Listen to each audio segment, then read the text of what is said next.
Khamzat Chimaev versus Dricus Du Plessis. This match raises two questions. Number one, why Khamzat was able to land more punches in Dricus Du Plessis, even though Dricus is a better, superior striker than Khamzat. Number two, why this match proves that DDP has a better gas tank than anyone in UFC. We'll discuss both of these points in principles. So, principle number one, what does it say? If there is a superior boxer, a kickboxer, a striker in front of you, always go for the legs, no matter what happens. Because the boxer, the kickboxer, the striker can be the level of Manny Pacquiao, Canelo, Mike Tyson, Muhammad Ali. But all it needs an average wrestler to take one of these gods of boxers down on the ground. Why so? Let me give you an example. Let me explain this with an example. Number one, so imagine yourself as an amazing sniper. Let's say you're such an amazing sniper that a guy 1.5 kilometer away is tossing a coin and you can aim at it and shoot at it dead shot. Just like the infamous supervillain Deadshot. Yes, you can aim like him. Now let's say you have mounted that sniper on a tripod and somebody comes from beneath and grabs the tripod and starts shaking it and starts trying to take it down on the ground. Then what? No matter how good of a sniper you are, you won't be able to aim, you won't be able to shoot, you won't be able to land that strike where you want to land it. No matter how much of a good boxer you are or striker you are, you cannot do anything if somebody has grabbed your legs and trying to take you down on the ground. All you can do is do defensive maneuvers, basic wrestling defensive maneuvers, and that too if you are aware of what you're doing. And that's how Khamzat was able to land more punches, because he brought DDP down on the ground and start pounding him. It's called ground and pound. People who are saying that, oh, this is not real ground and pound, nothing is happening, like Rogan was saying. No, that many strikes, even though those were low intensity strikes, must have given him a concussion. Trust me, it must have given him a concussion. Now comes the principle number two. Never be a power bottom. Okay, you can play bottom games in a jiu-jitsu match but not in an MMA match, for the same reason that ground and pound exist. Why in any sport whatsoever you should never play from the bottom is, number one, when somebody is lying upon you, not only you're trying to lift his weight, but you're also lifting your weight. You are making your body lift two bodies instead of one, and that is a bad thing in a match, because you require every ounce of ATP molecules, every ounce of energy that you can muster. So what is happening? You're using more energy. That simply means more ATP molecules. That simply means more mitochondrial activity. That means more oxygen is required to create those ATP molecules. That means your body temperature is rising and you need more water to precipitate and lower your body temperature. Your heartbeat is rising, your heart needs more oxygen. So you're working out and you're exerting, your BP is rising, blood pressure is rising. What happens is, in your left ventricle, it is pumping blood all over your body, right? So whenever it constricts, whenever it pumps, it is not receiving blood. Hence, it is not receiving any oxygen. The coronary artery blocks whenever it is pumping the blood, whenever it's constricting. And whenever it relaxes, it gets blood from the coronary artery and it gets oxygen. So when it's happening fast, fast, boom, boom, boom. And when this has started happening, your left ventricle is being deprived of oxygen and it will work less efficiently. Once your heart started working less efficiently, your brain will not receive much oxygen, your body will not receive much oxygen, and hence anaerobic respiration will start in your body. You will start feeling lightheaded, you will start taking hard breaths, longer breaths, and that's when you're cooked. You can't do anything after that. You need to rest, you need to relax, and you cannot rest in the middle of an MMA fight. So all of these things will ultimately lead to anaerobic respiration. That means ultimately there is going to be allocation of lactic acid in your body, in your muscles, and you're gonna cramp. You're gonna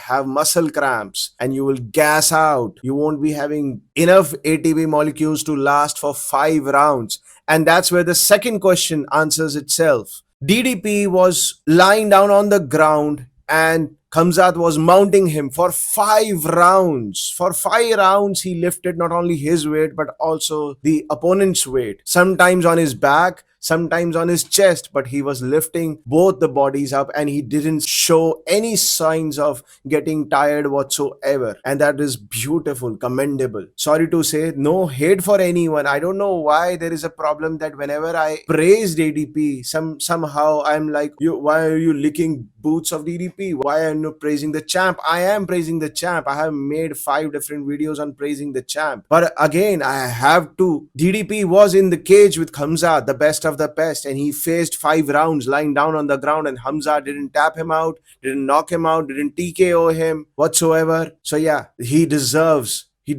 praising. Please understand, this is a sport, not a war. Even if this is a war, I would have still given credit where it is due. So after all this lactic acid and everything, by the time you have reached 5th round, you're feeling dizzy, you're tired, you cannot lift your hands up properly, and it becomes way more easier to knock you out, to TKO you. So again, commendable job from DDP. Amazing job. Now, the other question was why Khamzat didn't gas out. Like everybody was saying, oh, Khamzat won't last 5 rounds because he doesn't have that gas tank in him. This is the advantage when you are on top of your opponent. You're not lifting your weight. Your opponent is lifting your weight. Hence, you're doing minimum workout. All you're doing is proper technique with speed. That's it. Your brain is working and you're speeding with no weight whatsoever, very little weight whatsoever on your toes, on your back, because you are putting all of your weight on your opponent. So always stick to your plan no matter what. And Khamzat did that. And from this, the second sub rule is derived, and that is make your opponent fight on your terms. Never fight on your opponent's term. Always fight on your turf, on your speciality. Remember all those James Bond movies and all those movies where the hero goes on the land of the villain, and like the Goldfinger, Rambo, First Blood, freaking one-man army and murders everyone. These movies teach you not to respect your opponent, not to respect the villain. Always respect the villain, because villain has made this huge empire of all. It might be bad, that's what Machiavelli teaches you. It requires certain level of effort, certain level of genius, certain level of brain power. It is an effort. You need to respect that effort of the villain. That's why there's a story in Hindu religion, Ramayana, where they teach you to respect Ravan. Ravan is a villain, but he's a smart villain, powerful villain, and he has established this empire with his wit, grit, and power. So you have to respect the villains. Never fight on their turf. Never fight where they have an advantage. Never play their game whatsoever. Play your game. Force them to play your game. That's the only way to fight. And if your game is striking, make sure they are striking. If your game is wrestling, make sure they are wrestling. If your game is jiu-jitsu, make sure they are doing jiu-jitsu. And if your game is all of the above, then my friend, you have an ultimate advantage and you can fake your way. It's called deceiving. Deceive. Focus on deceiving the opponent. Khamzat did that, and that's a brilliant thing to do in a war. This is called art of war. So always respect your opponent's hard work no matter what. And never lose your cool. If you lose your cool, you're an emotional fool. And you will lose that fight no matter what. Never lose your cool. All the fighters, they might show their bravado outside of the ring, but inside of the ring, they're a different sort of beast. They're calm and composed, and they are full on fighting, making fighting strategies simultaneously while applying it.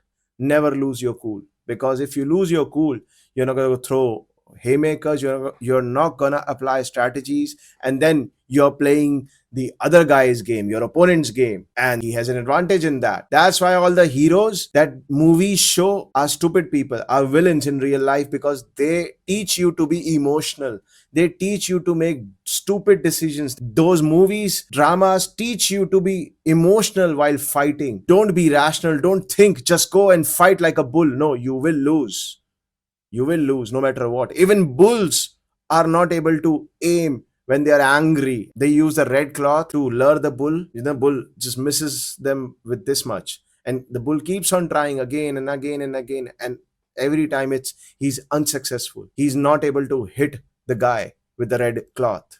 And that's who you are. And that's what the opponent is. The guy with the red cloth, and you're the bull. Thank you guys. If you like this video, please like, subscribe, and help us out.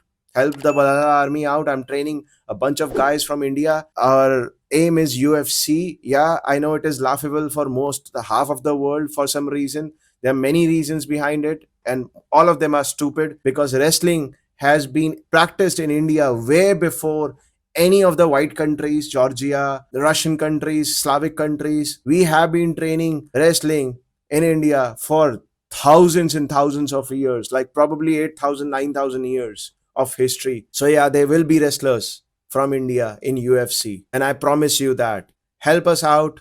Subscribe, like, share, make fun of it, make comments, do whatever you want to do, make it viral. Jai Hind, Valhalla for life, brothers. Valhalla for life.